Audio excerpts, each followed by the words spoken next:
नमस्कार दोस्तों, पिछले लेक्चर के अंदर हमने विश्लेषण विधि के बारे में हमने बात कर लिया था। विश्लेषण विधि मैंने आपको बताई थी क्या होती है। विश्लेषण विधि के अंदर आप कोई भी अगर शिक्षक या कोई भी समस्या हो छात्रों के समक्ष, तो छात्र उसे छोटे छोटे खंडों के अंदर विभाजित करके उस समस्या का समाधान करते हैं। ज्यामिति के अंदर, रेखा ज्यामिति के अंदर इन समस्याओं का प्रयोग किया जाता है। इसके बारे में हमने बात कर ली थी। अब हम बात करते हैं संश्लेषण विधि के बारे में।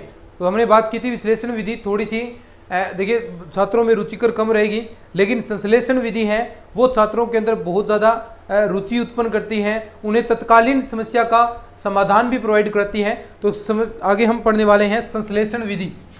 क्या है संश्लेषण विधि? और बिल्कुल सरल है भाई। विश्लेषण विधि के अंदर तो हमने देखिए, सुनिएगा ध्यान से, छोटी छोटी चीजें जो आपको बताने वाला हूं, इसके नोट्स हैं वो टेलीग्राम चैनल पर आपको मिल जाएंगे। तो विश्लेषण विधि के अंदर हमने क्या किया था, छोटे छोटे उसी समस्या को छोटे छोटे खंडों के अंदर हमने उस समस्या को विभाजित कर लिया था। लेकिन यहाँ पर क्या चीजें होगी, यहाँ पर जैसे मैंने आपको बताया था कि कोई व्यक्ति है जो कहानी लिखना चाहता है, तो कहानी लिखने के लिए उसे बहुत सारी चीज़ें यानी छोटी छोटी आपको पैकेट्स के रूप में चीज़ें सीखनी पड़ेगी। कोई चीज़ आप कहीं से सीखेंगे, थोड़ा थोड़ा करके उन सभी को आप सम्मिलित करेंगे तो आपकी एक कहानी तैयार होगी। तो यानी आप देखिए, जो चीज़ें हैं आपके पास हैं वो ज्ञात ही हैं पहले से, और ज्ञात चीज़ों से आप एक अज्ञात चीज़ बना रहे हैं। ज्ञात चीज़ों से एक अज्ञात चीज़ आप बनाने वाले हैं। देखिए कहानी है तो वो अद्वितीय यूनिक होगी, और वो जो चीज़ें जो स्टोरी बनेगी वो छोटे छोटे खंडों से, और वो छोटे छोटे खंड वो क्या होंगे, ज्ञात होंगे। कहीं आपने किसी बुक में से थोड़ा बहुत पढ़ लिया, कहीं आपने कोई मूवी वगैरह देख ली, तो उनसे कुछ आप नया यूनिक बना रहे हैं। तो जो छोटे छोटे खंडों को आप संश्लेषित करेंगे उसे ही क्या कहा जाता है, संश्लेषण विधि। और इसका सूत्र होता है, देखिए नोट्स मैंने प्रॉपर वहां पर आपको प्रोवाइड करा दूंगा, तो यहाँ पर थोड़ा हम लिखने का काम कम ही करेंगे। तो ये विधि ज्ञात से क्या होगी, ज्ञात से अज्ञात, ये सूत्र पर ये विधि आपकी काम करती है। ज्ञात से अज्ञात यानी अलग अलग, संश्लेषण का अर्थ क्या हो गया, सीधी सी बात है कि अलग अलग भागों को जोड़ना, अलग अलग भागों को जोड़ना, यानी अलग अलग कोई भी आपके पास, मैंने अभी आपको बताया अलग अलग कैसे, कि कोई भी आप सीधा साधा कर सकते हैं। कोई कहानी आप क्रिएट करना चाहते हैं तो उसका उदाहरण मैंने आपको दिया कि आप कुछ चीज़ें कहीं से पढ़ेंगे, कोई बुक से पढ़ ली, कोई मूवी आपने देख ली, उन चीज़ों से एक आप यूनिक चीज़ बना रहे हैं। तो यानी जो भाग आपने करे हैं, अलग अलग भाग हैं, वो आपने उनको जोड़ दिया। और जो अलग अलग भाग हैं, ध्यान से सुनिए, जो अलग अलग भाग हैं वो क्या है, ज्ञात से अज्ञात की ओर। लेकिन जो विश्लेषण विधि थी, इतना ही अंतर है। ऐसे यंत्र से संबंधित क्वेश्चन पूछेगा एग्जाम के अंदर। विश्लेषण के अंदर क्या था, अज्ञात से ज्ञात की ओर। देखिए आपको ज्ञात करना तो पता था, क्योंकि हमने पढ़ा था। इसके अंदर सिद्ध करना है वो इस विधि के अंदर करेंगे। कोई ज्यामिति का क्षेत्रफल कितना होता है, कोई कोणों का योग कितना होता है, तो वो दो कोणों का अंतिम चीज पता है आपको कि त्रिभुज के तीनों कोणों का योग 180 डिग्री होता है, तो वो चीज आपको पता है। लेकिन आपको विश्लेषण से सिद्ध करना है तो उसे छोटे छोटे खंडों के अंदर आप विभाजित करोगे, तो वो जो खंड क्या है वो आपके लिए अज्ञात हैं। तो ये अज्ञात से ज्ञात की ओर शिक्षण पर कार्य करता है, और जो आपकी संश्लेषण विधि है वो आपकी ज्ञात से अज्ञात की ओर काम करती है। तो आपको समझ में आ गया होगा। तो थोड़ा बहुत इसके बारे में हम लिख लेते हैं, थोड़ा बहुत आपको लिखा देता हूं, बाकी नोट्सों के अंदर मैं प्रोवाइड करवा दूंगा।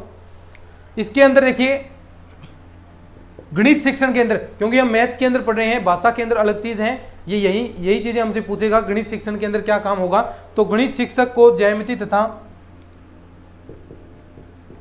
गणित शिक्षक को, ये छोटी छोटी लाइनें लिखनी, ज्यादा मैं नहीं लिखवा रहा हूं आपको, जो चीजें इंपॉर्टेंट है वो लिखवा रहा हूं। गणित शिक्षक को ज्यामिति तथा रेखा गणित, मैंने अभी बताया ज्यामिति तथा रेखा गणित, और ये भी आप यहीं पर भी यूज कर रहे थे विश्लेषण विधि के अंदर, रेखा गणित सिद्ध करने वाले। तो सबसे पहले अगर ऐसा क्वेश्चन आ जाए, अगर उसके अंदर विश्लेषण और संश्लेषण दोनों है, यानी ऐसा पूछ लिया जाए कि ज्यामिति वाले क्वेश्चनों को आप किस विधि द्वारा सोल्व करेंगे, अगर ऐसा क्वेश्चन पूछ लिया जाए और विश्लेषण और संश्लेषण दोनों ऑप्शन है, तो आपको विश्लेषण पर क्लिक करना है, क्योंकि सबसे पहले विश्लेषण विधि का ही प्रयोग होगा। सबसे पहले विश्लेषण विधि का प्रयोग होता है, उसके बाद ही आप संश्लेषण विधि का प्रयोग करेंगे। तो ऐसा क्वेश्चन आए तो सबसे पहले विश्लेषण विधि पर ही आपको जाना है, ठीक है। तो गणित शिक्षक को ज्यामिति तथा रेखा गणित शिक्षण करते समय शिक्षण करते समय दोनों विधियों का प्रयोग करते हैं। करते समय देखो, ये प्रयोग करते समय क्या करना है, विश्लेषण और संश्लेषण दोनों विधियों का ही प्रयोग करना है। विश्लेषण एवं संश्लेषण दोनों विधियों का ही, मैंने अभी आपको बताया ना, दोनों विधियों का प्रयोग करना है आपको। दोनों विधियों का प्रयोग, यानी दोनों विधियों का ही आप प्रयोग करेंगे।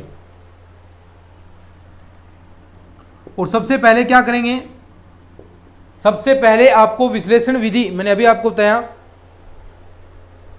सबसे पहले विश्लेषण विधि ही प्रयोग में ली जाती है। क्यों ली जाती है, कि जिससे छात्र हैं वो ये जान सकें, क्या जान सकें, कि कोई पद इसके अंदर किस तरह प्रयोग किया गया है और क्यों प्रयोग किया है, और उसके बाद ही संश्लेषण विधि का प्रयोग किया जाता है। तो यानी सर्वप्रथम विश्लेषण विधि का ही प्रयोग करना चाहिए। इसके नोट्स भी आप जरूर डाउनलोड कर लेना, नोट्स इसके जरूर डाउनलोड करने हैं आपको, क्योंकि मैं यहाँ पर इतना नहीं लिखवा रहा हूँ, मैटर बहुत सारा मैंने नोट्सों के अंदर लिख रखा है, तो वो आपको नोट्स जरूर डाउनलोड करने हैं। यहाँ पर तो थोड़ा बहुत चीज़ें समझने के लिए हम लिख रहे हैं। विश्लेषण, सर्वप्रथम विश्लेषण विधि का प्रयोग करना चाहिए। क्यों करना चाहिए, अभी मैंने आपको बताया, प्रयोग करना चाहिए क्योंकि, या ताकि कह सकते हैं कि छात्र है वो ये जान सके कि कोई पद क्यों इसके अंदर उपयोग किया है, जिससे छात्र ये जान सकें कि कोई पद या रचना का कार्य क्यों यहां किया गया है।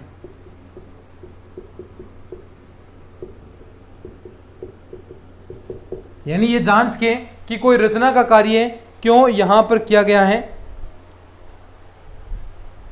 तो इस प्रकार आप कह सकते हैं कि इस विधि द्वारा, इन विधियों द्वारा आप बिल्कुल अच्छे तरीके से, सरलता से, क्रमबद्ध तरीके से आप इन चीज़ों से समस्या का समाधान कर सकते हैं। तो यही है विश्लेषण और संश्लेषण, दोनों में थोड़ा सा फर्क, ये चीज़ आपको ध्यान में रखनी है। इसके अंदर ज्ञात से अज्ञात की ओर, इसके अंदर अज्ञात से ज्ञात की ओर, ये थोड़ा सा इसके अंदर ध्यान रखना है। यहीं से क्वेश्चन बनने की संभावना बनती है और हर बार यही क्वेश्चन पूछा भी जाता है यहाँ से। तो थोड़ा सा ये लिख लो इस चीज़ को, कोई लिखना चाहता है या स्क्रीनशॉट लेना चाहता है। फिर इससे हम क्वेश्चन सोल्व करते हैं कि कैसे आपको क्वेश्चन सोल्व करना है। ठीक है, थोड़ा सा लिख लो इसके बारे में।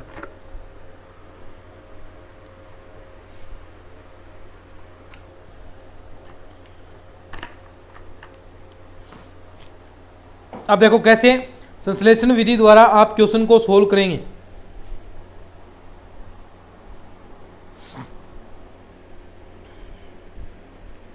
ठीक है, देखो संश्लेषण विधि द्वारा समस्या का समाधान कैसे करना है। तो संश्लेषण विधि समझ गए ना, अलग अलग भागों को जोड़ना है, और वो अलग अलग भाग क्या हैं, ज्ञात होंगे। स्टोरी का उदाहरण मैंने आपको बता दिया, हमेशा आपको याद रहेगा।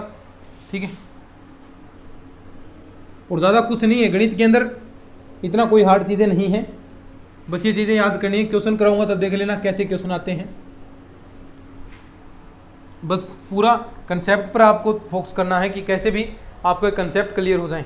ठीक है, आप देखो क्वेश्चन आपको करना है कि एक बाग की लंबाई अंकगणित में संश्लेषण विधि, अंकगणित में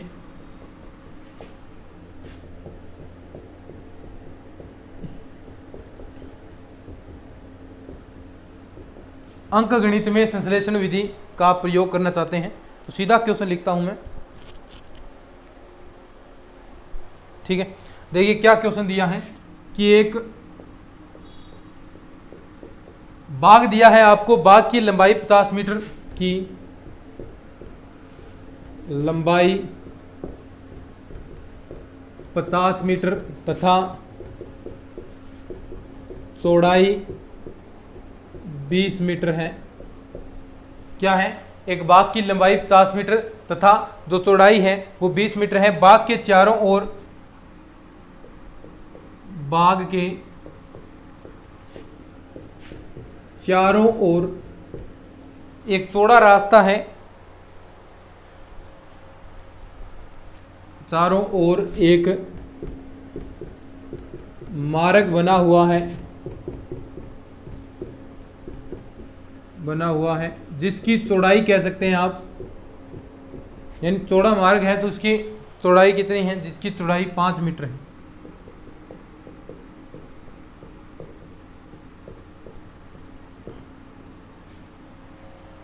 तो आपको रास्ते का क्षेत्रफल निकालना है।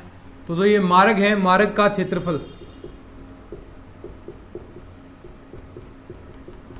कि मार्ग का क्षेत्रफल कितना होगा। सिंपल सा क्वेश्चन आपको दिया है, सीधी सी बात है। यहां पर किस प्रकार ये आपको दिया है, एक आयताकार, ये लीजिए, ठीक है। इसकी लंबाई जो दे रखी है वो दे रखी है 50 मीटर और चौड़ाई दे रखी है आपको 20 मीटर, ठीक है। और यहां पर एक रास्ता भी दे रखा है चौड़ा 5 मीटर चौड़ाई का, ये देखो,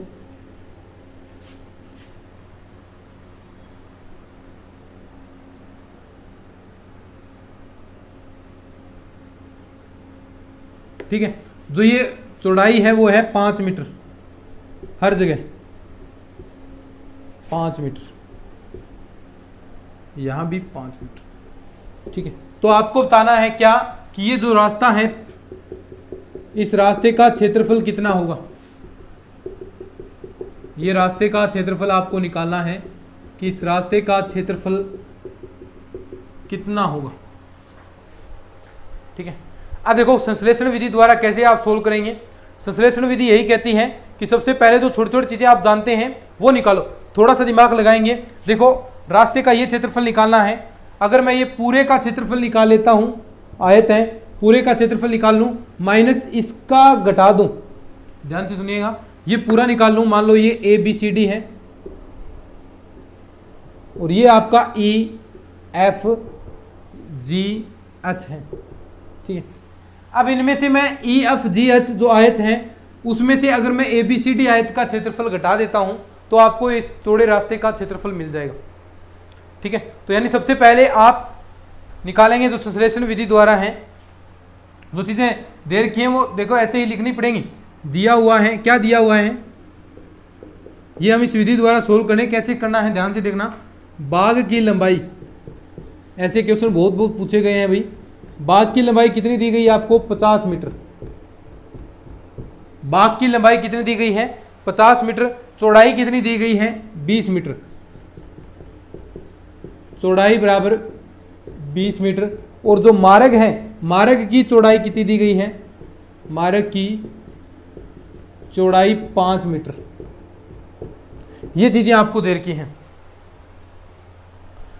अब इस मार्ग सहित ये पूरा मार्ग देखो, यहां पर ये लेंथ टोटल अगर आप ये 50 मीटर है तो ये कितनी है, 5 मीटर, प्लस का 5 और होगा, प्लस का 5 इधर भी होगा। तो टोटल मार्ग सहित पूरी लंबाई देखें तो 50 और 5 ये 5 10, यानी टोटल कितनी होगी, 60।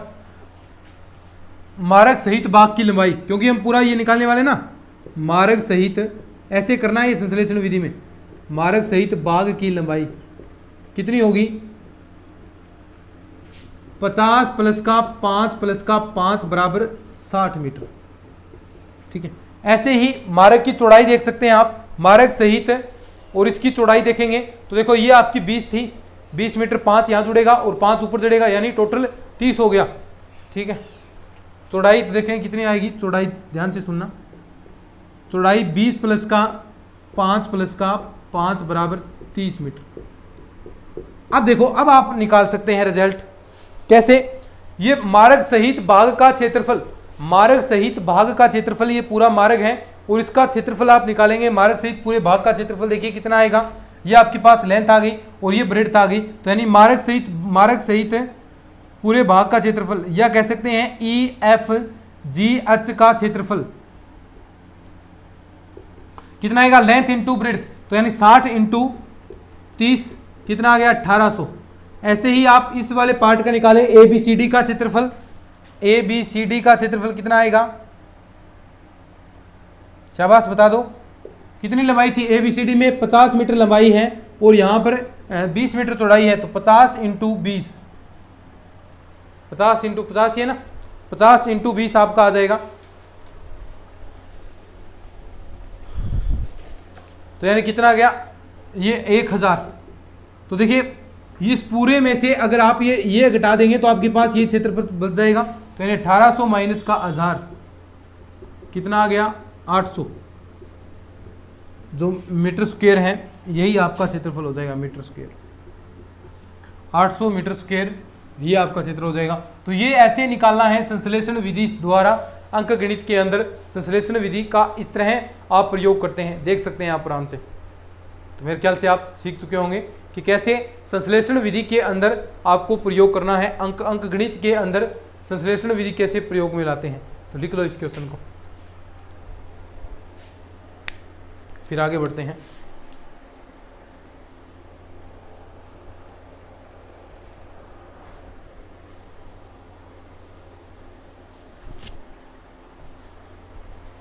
अब इसके गुण दोष के बारे में हम बात करेंगे।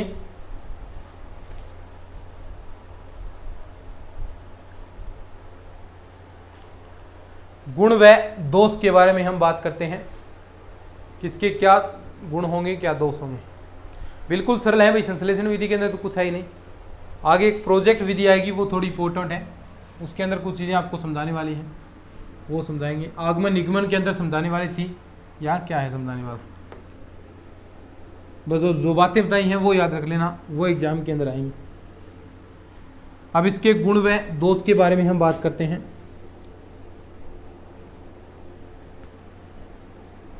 गुण व दोष देखिएगा, क्या इसके गुण होते हैं क्या इसके दोष होते हैं। गुण और यहां लिखते हैं अपन दोष, और बीच में खींचेंगे लाइन इसकी,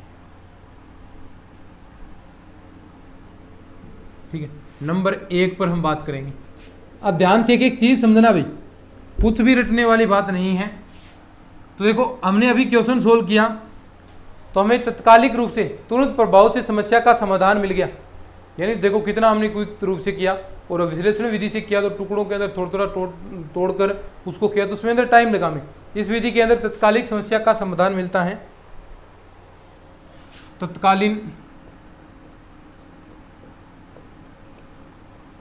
कालीन समस्या समाधान की प्राप्ति, समस्या समाधान की प्राप्ति में सहायक। तत्कालीन समस्या समाधान की प्राप्ति में सहायक होती है नंबर 2 पर, क्योंकि इसके अंदर टाइम क्या है कम लगता है। अब देखो टाइम कम लगेगा तो सीधी सी बात है, जहां टाइम कम लगेगा तो पाठ्यक्रम क्या होगा समय पर पूरा। तो पाठ्यक्रम है वो इसका समय पर पूरा होता है। पाठ्यक्रम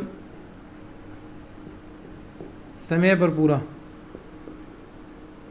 क्यों? क्योंकि टाइम कम लगेगा तो पाठ्यक्रम समय पर पूरा होगा। और मैंने आपको बताया था कि ये जो विधि है वो उच्च कक्षाओं और जो प्रतिभाशाली बालक हैं, जो विश्लेषण विधि थोड़ी सी निरस्तता साबित कर रही थी, वो इस दूर करती है। तो जो उच्च कक्षा के बालक हैं, उच्च कक्षाओं के बालक,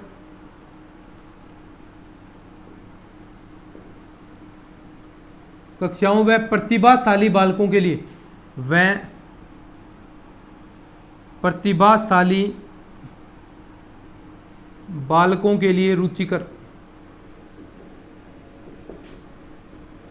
सीधी सी बात है, प्रतिभाशाली बालकों के लिए क्या होगी ये रुचिकर विधि होगी। ऐसे ही बालकों को संगठित विषय वस्तु का ज्ञान करवाती है। बालकों को संगठित विषय वस्तु का ज्ञान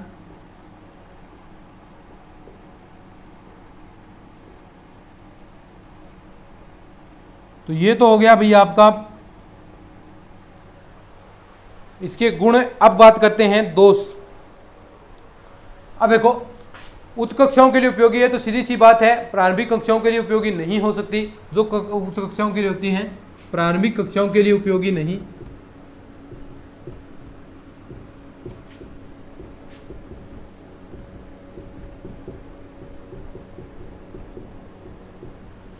प्रारंभिक कक्षाओं के लिए उपयोगी नहीं। कमजोर बालकों के लिए उपयोगी है क्या? नहीं है। कमजोर बालकों के लिए भी उपयोगी नहीं होगी, बालकों के लिए अनुपयोगी जो बालक कमज़ोर हैं और जो प्रारंभिक कक्षाओं के अंदर हैं तो उनके लिए ये विधि उपयोगी नहीं होगी।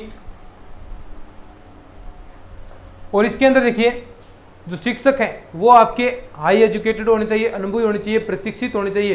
तो ऐसे शिक्षकों का मिलना असंभव है। तो प्रशिक्षित शिक्षक हैं जो अनुभवी शिक्षक, योग्य शिक्षक, अनुभवी व योग्य तथा प्रशिक्षित शिक्षकों का अभाव। कई बार क्या है इसके अंदर परिणाम भी अशुद्ध आ जाते हैं भाई, परिणाम में अशुद्धता कई बार परिणाम में अशुद्धता आ जाती है, परिणाम में अशुद्धता आ जाती है, सीधी सी बात यही है। तो कई बार परिणाम में अशुद्धता आ जाती है। तो ये हैं आपके भाई गुण व दोष किस विधि के हैं? संश्लेषण विधि के। किसके हैं? संश्लेषण विधि के गुण दोष। और ये आपके सामने है। तो इतना ही है, यहां से ही क्वेश्चन उठ जाता है। तो मेरे ख्याल से आपको समझ में आया होगा, लिख लो इसको।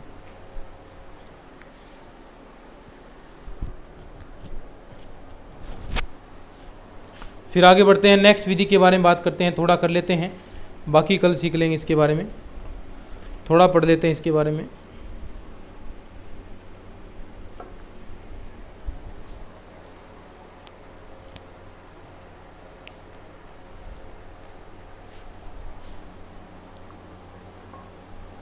बात करते हैं अपन प्रयोगशाला विधि के बारे में। बिल्कुल सरल है, आगे वाली भी सीधी सी स्पष्ट है। प्रयोगशाला यानी जो आपकी लैब के अंदर होंगे, एक्सपेरिमेंट होंगे, प्रयोगशालाओं के अंदर होंगे, या फिर सीधा सा अर्थ है कि जहाँ पर आप व्यक्ति स्वयं करके सीखता है वो सारे क्या हैं? प्रयोगशाला। जहाँ बालक है वो स्वयं सक्रिय रहकर सजग रहता है इस विधि के अंदर, प्रयोगशाला विधि के अंदर। कैसे बात करते हैं, देखो नाम से स्पष्ट है प्रयोगशाला, उससे भी रिलेटेड कर सकते हैं आप। नंबर 5 है क्या? 5 है, अच्छा जो भी है। प्रयोगशाला, शाला विधि, प्रयोगशाला विधि। अब देखो नाम से स्पष्ट है प्रयोगशाला होगी तो इसके अंदर क्रियात्मक कार्य होगा, यानी जो बालक है वो करके सीखेगा, यानी क्रियात्मक मनोवैज्ञानिक विधि भी आप इसे कह सकते हैं। क्रियात्मक मनोवैज्ञानिक विधि है ये। क्यों है, समझ में आ गया ना? क्यों? क्योंकि देखो प्रयोगशाला है तो इसके अंदर बालक क्या होगा, ध्यान से सुनिएगा। प्रयोगशाला विधि के अंदर बालक है सक्रिय व सजग रहेगा। क्यों? क्योंकि कोई भी आप एक्सपेरिमेंट कर रहे हैं, कोई भी आप गतिविधि कर रहे हैं, अगर बालक स्वयं कर रहा है, क्योंकि नाम से स्पष्ट है प्रयोगशाला, तो इसके अंदर बालक है वो स्वयं खोजेगा ज्ञान को, स्वयं करके सीखेगा। यानी इस विधि के अंदर सीधी सी बात है, अध्यापक है वो केवल मात्र बच्चों को निर्देश देगा या थोड़ा बहुत उनको बता सकता है। अगर उन्हें समस्या आती है तो, अगर उन्हें समस्या आती है तो वो उस चीज़ों को बता सकता है। बाकी बालक है वो स्वयं सक्रिय रहेगा इसके अंदर और स्वयं खोज करेगा, स्वयं ज्ञान की खोज करेगा। और ये हम बार बार लिख सकते हैं यहाँ पर कि स्वयं है बालक क्या करता है, स्वयं खोज कर सीखता है। इस विधि के अंदर बालक है वो सजग व सक्रिय रहेगा, सजग एवं सक्रिय रहता है। सीधी सी बात बता दी मैंने आपको, इस विधि के अंदर बालक है वो सजग और सक्रिय रहेगा। और साथ साथ में मानसिक शक्तियां, देखो बच्चा बार बार इन चीज़ों के बारे में सोचेगा, एक्सपेरिमेंट करेगा तो मानसिक शक्तियों का विकास होगा, चिंतन तर्क भी इसके अंदर विकसित होंगे। क्योंकि कोई भी समस्या आएगी तो वो छात्र हैं वो अध्यापक से परामर्श लेगा, उनसे कहेगा, तर्क वितर्क होंगे तो वहाँ पर ये तर्क का भी विकास होता है। वैज्ञानिक दृष्टिकोण भी विकसित होगा। तो ये सारी चीज़ें मानसिक शक्तियों का विकास लिख सकते हैं, मानसिक शक्तियों का विकास होगा इस विधि के अंदर। सीधा सीधा मैंने बता दिया आपको, कोई दिक्कत वाली बात ही नहीं कि बालक है जिस विधि के अंदर स्वयं सक्रिय रूप से करता है कार्य, तो वहां पर ये चीजें होने वाली हैं, स्वयं खोज करके सीखता है। तो ये देखिए, ये आगमन व निगमन, आप देखिए सीधी सी बात है, कोई भी टीचर है वो एक्सपेरिमेंट कराएगा, कोई भी प्रयोग करवा रहा है। अभी मैं आपको एग्जाम्पल बताऊंगा। तो कोई भी प्रयोग कर रहा है तो उसके अंदर बालक को पहले उदाहरण देगा और उससे नियम की प्राप्ति होगी। कोई भी सिद्धांत आप देखिए, कोई भी एक्सपेरिमेंट देख लीजिए, पहले उसे स्थूल रूप में प्रस्तुत किया जाता है, स्थूल से सूक्ष्म की ओर बढ़ेगा। तो ये विधि एक प्रकार से देखो आगमन निगमन जैसी विधि आपको लग रही होगी, तो आगमन निगमन विधि का क्रियात्मक रूप है, यानी कैसे आप उसको क्रिया के अंदर लाते हैं आगमन और निगमन विधि को। तो ये प्रयोगशाला विधि आगमन व निगमन विधि का क्या है, क्रियात्मक स्वरूप है। ये लाइन भी लिख सकते हैं, आगमन निगमन का, ज्यादा थ्योरी नहीं लिखनी, आपको समझना है, आगमन निगमन का क्रियात्मक स्वरूप, आगमन निगमन का क्रियात्मक स्वरूप है। भाई समझ में आ गया होगा, आगमन निगमन का क्रियात्मक स्वरूप है। तो इसके अंदर सूत्र भी आप देख सकते हैं। अब पहले जो चीज आपको बताएगा, यहां से पहले आपको बता दी कुछ जो चीजें आपको दे रखी है कि इस प्रकार आपको ये वर्ग दे दिया आपको, कोई मान लीजिए आपको पाइथागोरस थ्योरम ही प्रूफ करनी है, यही एग्जाम्पल है एक आपका, पाइथागोरस थ्योरम प्रूफ करनी है। तो उसके अंदर शिक्षक क्या करेगा, एक एक सेंटीमीटर के जो आपके वर्गाकार है लंबाई, जो आपका ट्रिपलेट होता है पाइथागोरस के अंदर, तो उसी में प्रत्येक भुजा के यानी 3 4 5 है, तो 3 सेंटीमीटर भुजा है, तो उसका एक वर्ग ले आएगा, वर्ग का काष्ठ फलक ले आएगा, यानी कोई काठ का वर्ग के रूप में उसे ले आएगा। अब उसे एक एक सेमी के रूप में उसे बांट देगा।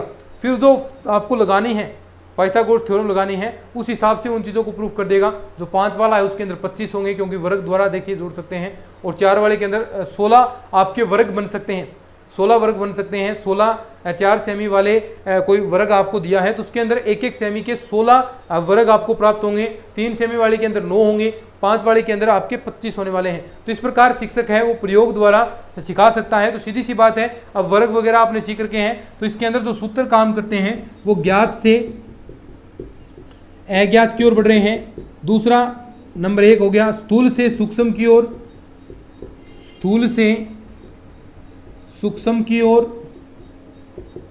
ठीक है। तीसरा देखो यहां पर करके, मैंने कहा था करके सीखेगा, तो करेगा फिर सीखेगा, करो और सीखो। निरीक्षण करेगा बालक, यहां पर देखो सीधी सी बात है, कोई चीज करेगा तो निरीक्षण से सीखेगा, निरीक्षण से सीखेगा, निरीक्षण सीखो। तो इन सूत्रों पर ये विधि आपकी काम करती है। तो मेरे ख्याल से प्रयोगशाला विधि के बारे में आप जान चुके होंगे, कोई दिक्कत वाली बात नहीं। इतना ध्यान रखना है कि प्रयोगशाला विधि के अंदर छात्र हैं वो सक्रिय रहकर, स्वयं सक्रिय रहकर अपने ज्ञान को खोजते हैं, ज्ञान ग्रहण करते हैं अपने अंदर। शिक्षक है वो केवल मात्र निर्देश का काम करेगा, शिक्षक उन्हें निर्देश देगा कि आपको इस तरह करना है। तो यानी एक आप एग्जाम्पल भी मान सकते हैं। तो इसके अंदर देखिए तो प्रयोगशालाएं हैं वो ठीक ठाक प्रकार से सुसज्जित होनी चाहिए। बिना प्रयोगशालाओं के आप इसके अंदर नहीं ग्रहण कर सकते ज्ञान। तो प्रयोगशाला एक नोट लगा कर लिख लेना, बाकी हम कल पढ़ेंगे। नोट लगा कर लिख लो, एक नोट लगा लो।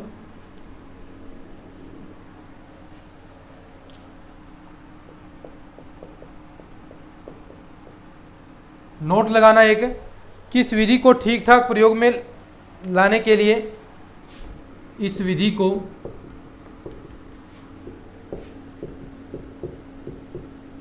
ठीक ठाक प्रयोग में लाने के लिए जो प्रयोगशालाएं हैं वो क्या होनी चाहिए, सुसज्जित होनी चाहिए। लाने के लिए अच्छी प्रकार से सुसज्जित होनी चाहिए। जो प्रयोगशालाएं हैं के लिए अच्छी प्रकार से सुसज्जित एवं व्यवस्थित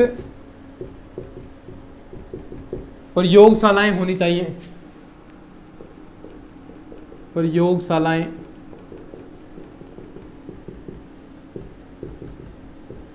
होनी चाहिए। तो ये मैंने आपको बता दिया। तो इस विधि के अंदर देखिए क्या क्या चीजें काम में आएंगी। अधिकतर है वो रेखा गणित और त्रिकोणमिति काम प्रयोग करेंगे। तो ये मैंने आपको बता दिया भाई, और ये व्यवहारिक एवं वास्तविक ज्ञान आपको प्राप्त होगा। तो देखिए थोड़ी गर्मी ज़्यादा पड़ रही है, इसलिए ये क्लास को मैं यहीं पर एंड करता हूँ। अगर ये अच्छी लगी है तो इसको शेयर जरूर कर देना। अभी टीचिंग मेथड्स को किसी ने भी नहीं करवाए हैं यूट्यूब पर आपको स्पेशल सेकंड ग्रेड रीट के लिए। मैं कोशिश कर रहा हूँ कि पूरे के पूरे टीचिंग मेथड्स आपको प्रोवाइड हो जाएं और आपका 1 नंबर भी किसी भी एग्जाम के अंदर नहीं कटे। प्रैक्टिस भी अच्छी खासी आप क्वेश्चनों की कर रहे होंगे। तो चलिए आज की इस वीडियो के अंदर इतना ही, मिलते हैं नेक्स्ट क्लास में। अगर अच्छा लगा है शेयर कर देना भाई। धन्यवाद।